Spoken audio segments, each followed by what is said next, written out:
Simple things. Pixels, buttons, a bit of fun. Then, somewhere along the way, the big platforms moved in. Last year, $200 billion flowed upwards, away from the people who actually play. This year, they take it back.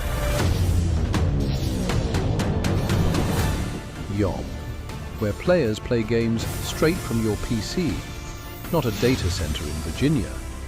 Meet Tyler Pemberton. Yes, this looks dramatic, but he's perfectly fine. Tyler's offline. His PC isn't. 47 players streaming from his GPU right now. Even AFK, Tyler's rig is pulling its weight. He's making money in his sleep. Maybe this is what happens when gamers finally take control of their own world. Turn your idle GPU into passive income. YOM.net. Eat, sleep, earn, repeat.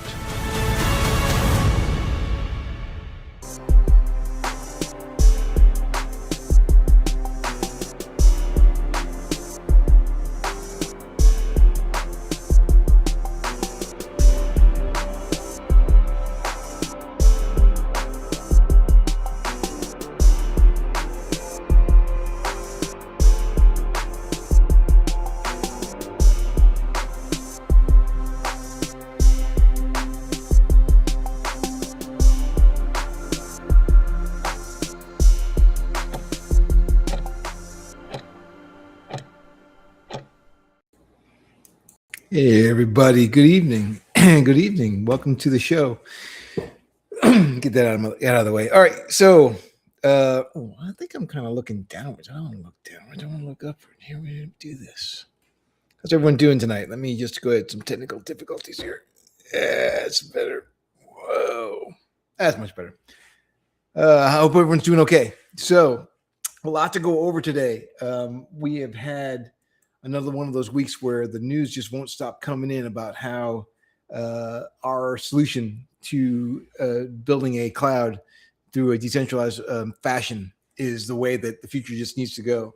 I'm kind of surprised. We've had a few. All right, so let me just start with this. If you don't know me, my name is Jeff Outlaw. I am the COO at YOM. YOM is a decentralized cloud, and it is a cloud network. We're built to host cloud gaming, although we can handle many other workloads as well. But we do it in a decentralized way. So instead of using a massive data center and all the cost and all the strain that causes local communities to build a data center in your local area, what we do is we allow people who have a gaming rig at home to put their rig on our network when they're not using it and earn passive income. What people don't realize, and it's one of the articles that I think I might touch on tonight, is how people are catching on that the GPU power that you have just sitting at home with your idle gaming machine is an untapped resource that can be leveraged by you if it's hooked up the correct way to a network like ours to earn passive income. It's the new, they're calling it the new oil rush, right? Not quite the new gold rush, but it is it's a resource that people are realizing is very, very important in the new economy, your GPU cycle. So it's very, very powerful. So what we've done is we built this network in order to host AAA quality games on the cloud for people who don't have a big gaming rig at home or don't have a PlayStation, and with the cost of the home consoles going up and up and up, there's more and more need for cloud gaming. And we're seeing cloud gaming numbers, massively. People are taking advantage of cloud gaming in no other way. They're saying now over 50% of people who game now have some kind of cloud service, whether it be NVIDIA's GeForce Now or Xbox Game Pass. And all of those, while they're popular, they have many constraints, and we're seeing like long wait times, long queue times, and then really bad latency for some of these systems, depending on where you live. Our decentralized model allows people to play from a gaming rig local to them, so the latency time goes away, and again, that puts revenue in local economies. That's the quick, if you're not familiar with YOM, that's what we do in a nutshell. But again, what we do is we replace the need for having these massive data centers, and it's important because we're finding more and more stories about what it means, what the dangers of data centers and the pushback that they're having. So let me start with this one article first from the Washington Post. I do want to say, so and for for Wally05, who's one of our community members who's really good about asking questions. He's like, are we going to keep on touching on data centers? And we kind of all know already what this is a solution. They agreeing that our thesis is correct. And I appreciate that, Wally, for you. I think there's still a lot of people who don't really understand that there is an alternative to data centers. And as I talked about last week, there are two types of data centers. There's the hyperscalers, the Amazons, the Googles, the Metas. They are building there's one big data center that will do many different tasks, and so it's kind of like a big catch-all. That's the one type. And the other type that they're saying the competitors are the neoclouds, and these are smaller data centers that only focus on doing, say, an AI task. They're just built around AI. And yes, there's a battle going on there between those two rivals. But ultimately, there's still a big building being built and disrupting local economies, disrupting local environments, and people are catching on. So this is why, to answer why are we still talking about, going over data centers again? First, there's another aspect that I didn't even talk about last time, but it came across I was like, wow, that's kind of amazing. So that's something else to touch on, but mostly because we need to really get the message out there that there's a third alternative, a much better alternative than either of those two, than either hyperscalers or neoclouds, and that is a decentralized cloud, one that uses ambient, idle GPU power that's just sitting in people's homes all around the world that can be tapped into. So let me share the first story because in a way, this is kind of like, oh, here's the good news. It's not really great news, but if you live in the U.S., which is where I am based, although the company is based in the Netherlands, YOM is based in the Netherlands, but we've got presence in the UK, big presence in Europe, and spanning out more into Northern Africa and Middle East and into Southeast Asia and North America and South America. We kind of got the globe covered. Anyways, if you're living in the U.S., you realize that kind of everybody here is stratified. Like you're either Republican or Democrat. You're red or you're red or you're blue. There's a real divide. People here just don't seem to be talking to each other. We seem to be on the opposite sides of every issue, except it appears data centers is a topic that everyone agrees on. They're a bad idea. It's a lot of don't do this in my backyard. And some people just trying to stay away from the idea of data centers entirely because they're so disruptive. This article talks about, wow, not only did the people who are, I guess this article talks about one in Oklahoma, but it happens many places, that the data center, the corporations just kind of come in and quietly buy the land and start building without any kind of vote from the local population, whether this is zoned for it or not. And then they start tapping into the water supply. When you build, they start bringing all the electricity goes to this one big data center, which means that the residents are now competing for wattage from their power utility company, and that just brings the price of the utilities up and up and up. So this article really talks about how many communities are feeling like we didn't get any say in the matter at all. And then there's another concern that that a lot of the states at the state level, not the local level, at the state level, are granting tax breaks for these companies to come in and build a data center in their city, thinking that it's going to, I like the way they put this because they're hiding something in this quote. They get tax breaks for what elected officials believe would be reliable future tax revenue, right? They can tax those corporations, at the state level, which is kind of the thing that's nice. Some additional jobs. Now, what I've read in many of the articles is these data centers don't really require. There's a lot of construction jobs at the beginning, but once they're up and operational, there's very few people that they employ. I mean, it's less than 100 in many of these places, so it's not really bringing that many jobs after the construction happens. And then this last one, minimal strain on public services. What they're saying there is, yes, they're only going to be hiring less than 100 people. They're not going to be pulling in people from other states. You're not going to have to build a new school or build new roads. And they're trying to put that as a good thing, and it's supposed to, in some ways, it is, but it's also kind of counterpoints that additional jobs. There's really not that many jobs that these data centers are bringing into the local area, and they don't say in this. I think this article is trying to whitewash it a bit. Public services, perhaps, but public utilities are getting hammered by these data centers, and everyone knows it, and they can't hide it. This article is written from the Washington Post, so. Which is owned by Jeff Bezos. So I had to kind of put that in there that Jeff Bezos is, owner of the Washington Post. So driving up electric. So anyways, the good news, if there is any good news, is that this concept, this controversy, is bringing both sides of the political aisle together to say, hey, this is not what we want to have happen. We really need to get this under control. Which brings me to the next article, and let me just just so you know, I have my chat window open. If you have a question, feel free. If you're watching this live, feel free to ask me questions. If you're not watching live, we've got a Discord, we've got a Telegram. You can go to either one of those places and discuss this with our. I jump in from time to time, as does our CEO. If you want to discuss any of these points that we're making about data centers and why our alternative is a correct one, feel free to jump in.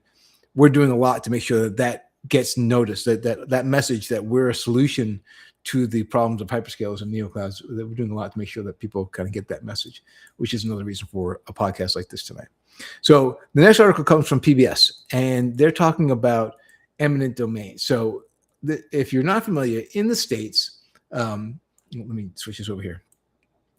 In the States, it is allowed for, it's been ruled by courts really, that, I'm going to get to all that a data center can, any company for the public good can force a person who owns land to sell that land to that company if the company is deemed to be doing something in the public good. It's called eminent domain. So it's not that the state goes in and buys the land out from underneath you because it needs it, though it can happen for your state utility but even private companies can do that. If a private company, which most of our energy providers are private companies, a private company can force the sale of your land out from you they say, at market value. But if you're someone who holds land for a long period of time, you wanted to give away to your kids or that kind of thing, farmland, that sort of thing that you want to hold in your family for years, you can be forced to sell it if it's deemed that is within the public good. And that public good by our Supreme Court was even expanded.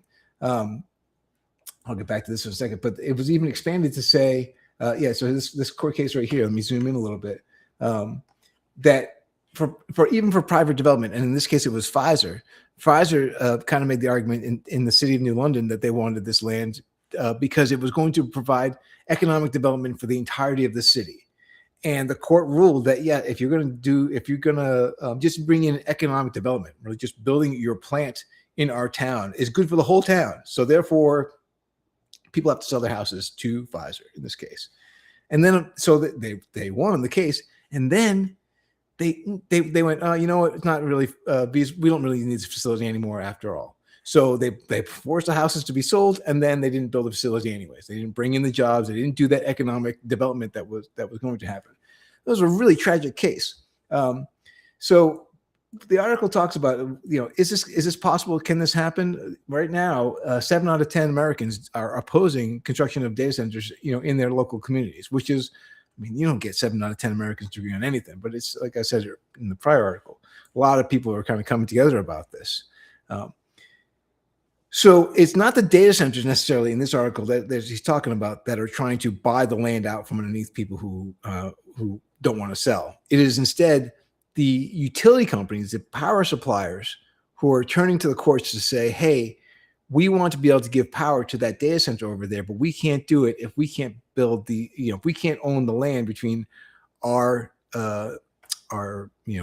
energy production plant, our power plant, and the data center, which is over there. So we need to buy all the land from here to there so we can run power lines to them. That's what they're turning to the courts to say that that's what they want to do. And again, it's really benefiting only that data center who's going to make money off their data center offerings.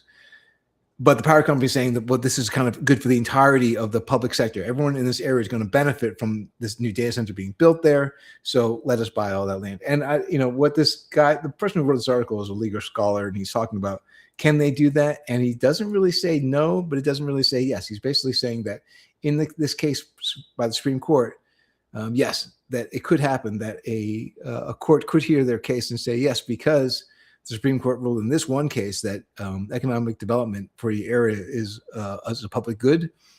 It could force people who own the houses and the land between the power plant and the data centers to be forced to sell. Now, after this case happened, there was backlash. A lot of states and a lot of local areas started passing laws to kind of rein in this idea of eminent domain just because of public good. But it's catch as catch can. I mean, there are plenty of places that that this is a real concern. So, and that was something that I didn't really even think about before. The idea that eminent domain can force for data center usage, can force the sale of your land out from underneath you. That's, again, it's a huge, massive deal. When we talk about, what we offer with our with our network, it's not without risk, but it's a whole lot less risky to large environments. It's a whole lot less risky to communities to just have people tap their existing hardware at home and put it on our network and earn revenue than it is to, forced to be in a case like that Pfizer case where a data center comes in or a power company comes in, takes everyone's land in order to set up a facility and then not use it. And the reason I say, the Pfizer example is a very important one. When we look at this next story, the third story I have for tonight, and that is from Bloomberg. Let me, I'll bring it up on screen here. So there's already trouble brewing. And AB, I get your message inside the chat, and you're absolutely correct. The data centers it's a short-lived matter, right? These things are already starting to feel the strain. So you're seeing already there are signs of distress. There is a wane in the interest in hyperscalers and the bond offerings that are being offered in order to fund these data centers. So what happens again I know for the States, I'm not sure how it happens the rest of the places of the world, but right now the States is where all these data centers are really kind of being, the hyperscalers anyways, are all being built. But what they do is they do a bond offering, and they try to sell these bonds as a way to raise money in order to start construction. But we're starting to see that the majority of the respondents, people that actually partners, the people who wrote who did a report on this, they're seeing that 68% of the people who are in the know, are expecting that this is going to get further and further less exciting. Hyperscalers are going to grab less and less attention in the coming months and 12 to 18 months. So it's starting to already see. And the other thing that they mention is that Amazon kind of, after SpaceX did their $25 billion leverage deal, or they offered their bonds, Amazon tried to go out and do the same thing. And though now they say it was oversold, oversubscribed. When you read the article or read between the lines, in my mind, when they say oversubscribed but cool reception in the secondary market, I wonder how oversubscribed it actually was. It sounds to me like it wasn't so much. So there are already signals that the data center, these hyperscalers are starting to, the people are recognizing that these AI models, these AI offerings are not really, they're not really making as much money as they kind of hoped. But everyone's using it, no one's really making money on it. So people are starting to pull in the horns a little bit and say maybe we don't want to spend the money and build these things as much as we had pushed after. And now we've got signs of these things slowing down. So you could be, again, in the situation, like I said, with the Pfizer thing, where they seize the land in order to build the power lines to connect the power plant to the data center. And then they realize that, this data center is not going to make any money. We're not going to complete the build. We're going to just kind of stop right there. And all that land has now been sold out from underneath people who are homeowners. Hey, I think we were just joined by Glory. Let me bring Glory up. Glory, welcome to it. I'm not sure how much you caught on to the articles. I know I sent you them all before, but how are you doing tonight? Yeah, I'm doing good. I kind of missed, a bit. But I was like, no, I have to join. When I checked the time, because I was actually awake, just staying awake, and then all of a sudden, my alarm did not ring, and then I checked the time, and I'm like, oh shit, like I have to join.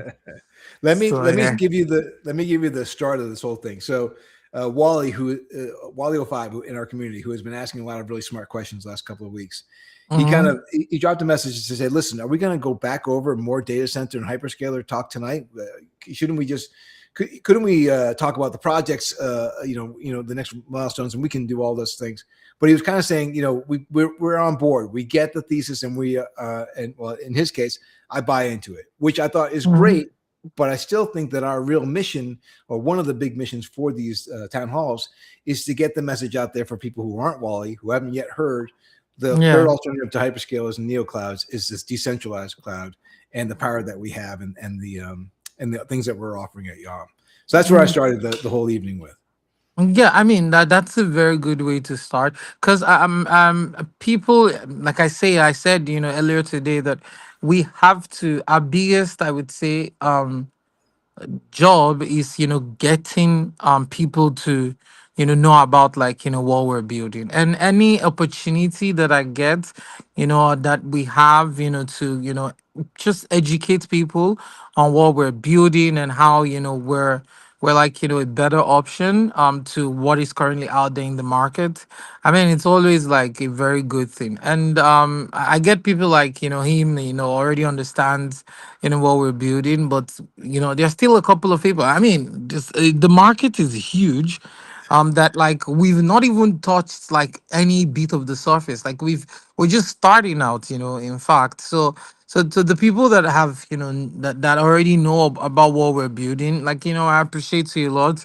But then, there's still so many people that doesn't know what we're doing. And this town hall is like, just a very good way to, get that, like, get the word out there. And there's also another part that I think people just get lost in, especially when we're talking about him. It's like the part that, like, they actually can earn, money, just extra income, by being an operator. I think that when people think about yes, they get like what we're building, and they get like how we're a better alternative.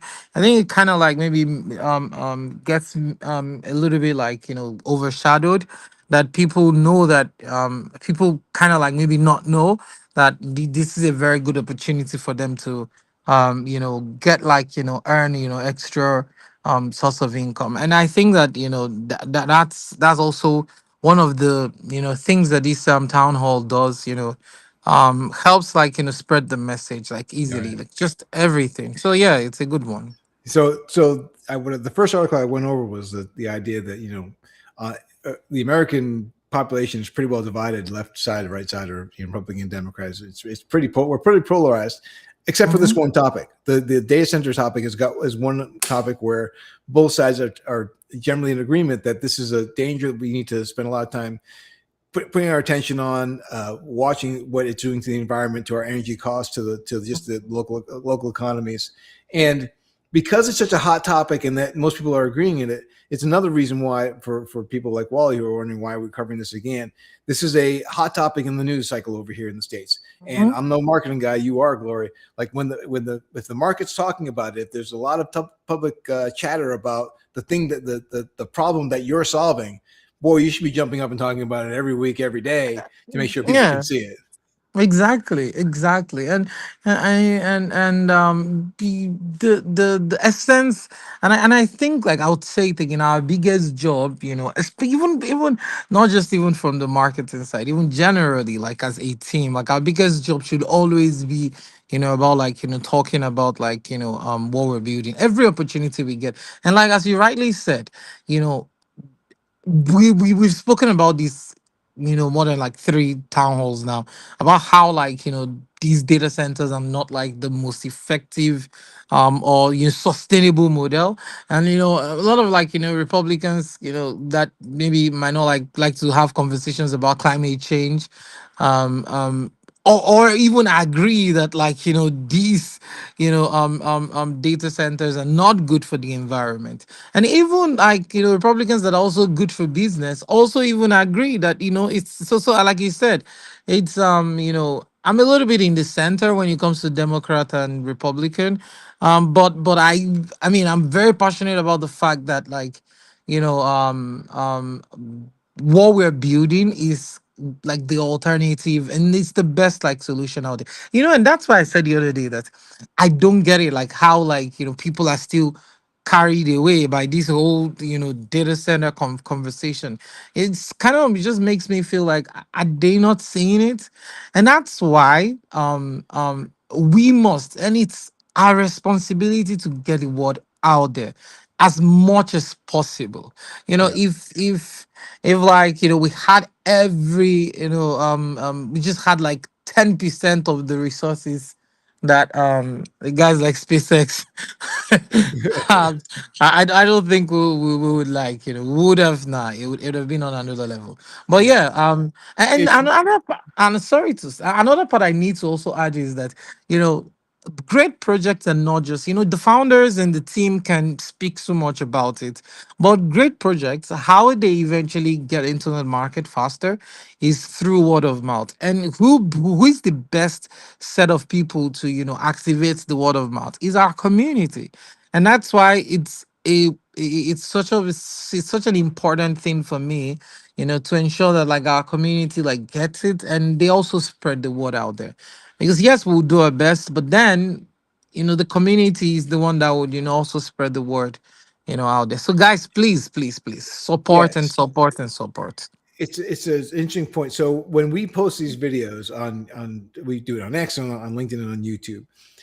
Anybody from our community is welcome to take any clip. So we have our team who takes clips of what we say in these conversations and puts them out there. But community members too, you guys are welcome to and encouraged to go out there, download the whole stream, clip it Mhm. yourself, take the parts that really resonate with you, and put them out there on your social channels. I think what Gloria's saying is absolutely true. Our team is small, our goals are large. I mean, really ambitious, and we have the technology working to make the big change as a data center and hyperscaler controversy comes to a boil and people really understand like how or really get fed up with that version when they see that there's an alternative out there like ourselves. I think that our timing again is going to be perfect, but we do need community to help us make that message get spread. Yeah, someone reached out to me and he was like that, he wanted to like, just bombard a lot of Reddit communities with what we're building with, and I really liked that. And he wanted to like he wants to do it for free. And I'm like, this is what we need, like, just like people supporting and then pushing the word out there. And just to add, because and that's, when we spoke about the questing campaign, and that's why the questing campaign also is also going to like, we're kind of like, improving it to ensure that like real community contribution gets rewarded, not just like, likes or bots like doing something, like people spreading the word out there, people talking about it like on your social media, just anywhere, and you get rewarded, doing that, it's also like, another way, to encourage the community. Yeah, yeah. All right. Well, it did get another person to kind of pop in and say, "Hey, but we've been doing data centers now 3 weeks. I don't know if it's been 3 weeks in a row. Maybe it has been." Um, and I get it. It's not. And I said that from the beginning, like the gaming's a lot more sexy, which is kind of we chase gaming because it's harder to do. We said, to Mm-hmm. get low latency gaming interactive streams. Once you do that, everything else becomes much easier. Doing real time or on the edge compute for AI, robotics at the scene, those kind of things, they'll be much easier once you've conquered the low latency needed for cloud Mm-hmm. gaming and AAA cloud gaming. But Mm-hmm. cloud gaming is always going to it's always going to be more attractive to talk about that because you got flashy pictures. Everyone's a gamer. Everyone that's really the best form of entertainment. I myself have been making games for over 20 years, and I was interested in that industry from the get go because I loved animation, I love storytelling, I love great art. So I get that talking about data centers is a whole lot less flashy, but it is Mm-hmm. important to realize that it is a hot topic right now, which is why we keep on harping on it. But Mm-hmm. to that point, I do have this article that I thought was very interesting to talk about as well. And it was what Netflix is saying about cloud gaming. So Netflix is saying that they're having a jump of 600%. Now, 600% could mean they had 20 people and then they got now they have 120, so they can say, well, 600%. So it doesn't really mean large numbers of people playing, but it does mean Yeah. increased interest in cloud gaming. And they're saying that the mobile games are what's attracting people to play. We talked about this earlier today, Gloria. I think Yeah. yesterday, right? That why is mobile important? Why is Mhm. cloud gaming and the mobile platform such an important thing? But you want to touch on that a little bit? Yeah, I mean, I if you if, when when in 22, when the startup, like we were running trying to solve this gaming problem, the what like exactly what that's why it was easy for me to come on board, because to continue that mission. The biggest takeaway for me then was that, like, developers were developing for the wrong market. Like, game developers were not actually focusing on, like, the right people. Like, it's like there are 10 billion people, for instance.